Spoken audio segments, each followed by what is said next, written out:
अच्छा मैम, एक चीज़ और बहुत ज़्यादा लोग कहते हैं कि विंटर में आइसक्रीम खाने से कैलोरीज ज़्यादा बर्न होती हैं बॉडी को वार्म रखने के लिए, तो क्या ऐसा भी कुछ है? ऐसा थोड़ा सा पॉसिबल हो सकता है, लेकिन ऐसा नहीं है कि ये आपको वेट लॉस की तरफ लेके चले जाएगा। कुछ देर के लिए, क्योंकि हमारी बॉडी का एक टेम्परेचर सेट है, हमारी बॉडी उसी टेम्परेचर को मेंटेन करने के लिए अंदर सारे रिएक्शन चलते रहते हैं हमारी बॉडी के अंदर, आप ऐसे समझ लें, एक टेम्परेचर को मेंटेन करने के लिए। अब चाहे वो सर्दी हो चाहे वो गर्मी हो, हम किसी भी टेम्परेचर में चले जाए, हमारी बॉडी अपना टेम्परेचर मेंटेन करने के लिए कोशिश करती रहती है। तो जब हम आइसक्रीम खाते हैं तो वो ठंडी ठंडी हमारे बॉडी में जाती है, तो अपने बॉडी के टेम्परेचर को मेंटेन करने के लिए हमारी बॉडी ज़्यादा हीट प्रोड्यूस करती है। तो जब ज़्यादा हीट प्रोड्यूस करेगी, ज़्यादा मेहनत करेगी हमारी बॉडी, तो ये ऑब्वियस सी बात है कि जब भी ज़्यादा मेहनत करती है बॉडी तो कैलोरीज ज़्यादा बर्न होती हैं। लेकिन ऐसा थोड़े टाइम के लिए होता है, जब तक आप एक कप आइसक्रीम खाते हैं उसके बाद वो इफ़ेक्ट ख़त्म हो जाता है। तो ये एक फन वे में कह सकते हैं हम, लेकिन ऐसा नहीं है कि ये आप वेट लॉस के लिए इस्तेमाल कर सकते हैं।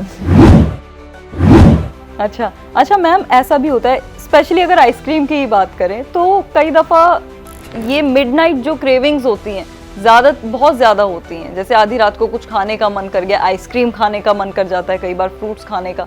तो आपके हिसाब से मिडनाइट क्रेविंग के लिए सबसे बेस्ट फूड क्या हो सकता है? मिडनाइट क्रेविंग के लिए आप कुछ नट्स रख सकते हैं अपने पास, ड्राई फ्रूट्स रख सकते हैं, मखाना बहुत अच्छा हो सकता है, रोस्टेड चने बहुत अच्छे हो सकते हैं। और अगर आपका कुछ मीठा खाने का दिल कर रहा है तो आप एप्पल या कीवी ले सकते हैं। कुछ बहुत ही ज़्यादा मीठा फ्रूट जैसे मैंगो है, इस टाइप का फ्रूट अवॉइड कीजिए।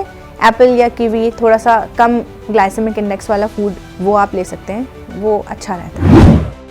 अच्छा मैम, प्लांट सोर्स में जैसे कैरेट हो गया, स्वीट पोटैटो हो गया, इस सब में विटामिन ए नहीं होता है, तो जो वेजिटेरियन लोग हैं वो विटामिन ए लेने के लिए क्या कर सकते हैं? बिल्कुल आपने ठीक कहा, प्लांट सोर्स में विटामिन ए डायरेक्टली नहीं होता, लेकिन इनडायरेक्टली होता है, क्योंकि जितने भी ये रेड, येलो, ऑरेंज कलर के फ्रूट्स और वेजिटेबल हैं, इसमें एक कंपाउंड होता है बीटा कैरोटीन, जो इवेंचुअली हमारी बॉडी में जाके विटामिन ए में ही कन्वर्ट हो जाता है। तो जितने भी वेजिटेरियंस लोग हैं उनको चाहिए कि ये जैसे स्वीट पोटैटो हो गया या फिर बेल पेपर्स हो गए और कैरेट हो गई, गाजर, ये सब चीज़ों का इस्तेमाल ज़्यादा करें ताकि वो आपकी बॉडी में जाके विटामिन ए का काम करें। ये एक अच्छा तरीका हो सकता है। बिल्कुल। अच्छा मैम, कई बार ऐसे भी होता है कि जब किसी इंसान की लाइफ बहुत ज़्यादा बिजी होती है, बिजी शेड्यूल होता है, तो अक्सर ऐसे में लोग ब्रेकफास्ट बहुत ज़्यादा स्किप कर देते हैं। इवन मैं भी कई बार ये कर देती हूँ। तो लेकिन मैंने ये सुना है कि ब्रेकफास्ट अगर कोई स्किप कर रहा है ज़्यादातर तो उसका मेटाबॉलिज्म वीक हो जाता है। तो क्या ये भी सच है? देखिए, आपकी जो बॉडी है, हमारी बॉडी बहुत ज़्यादा स्मार्ट है। वो जिस तरीके से हमारा लाइफ स्टाइल जो हम यूज़ करते हैं, जो हमारी हैबिट्स है, उसके हिसाब से सब काम करने शुरू कर देती है।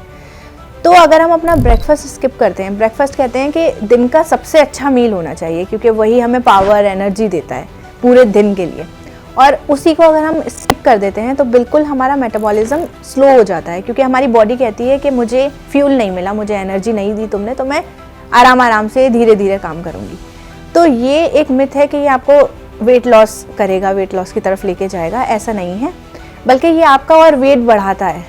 इसलिए क्योंकि आप ब्रेकफास्ट नहीं करेंगे तो आपको भूख लगेगी, और लंच टाइम तक आपको इतनी भूख लगेगी कि आप फिर बिंज ईटिंग की तरफ जाएंगे या फिर ओवर ईटिंग की तरफ जाएंगे। तो ये एक तरीके से आपको वेट गेन करेगा।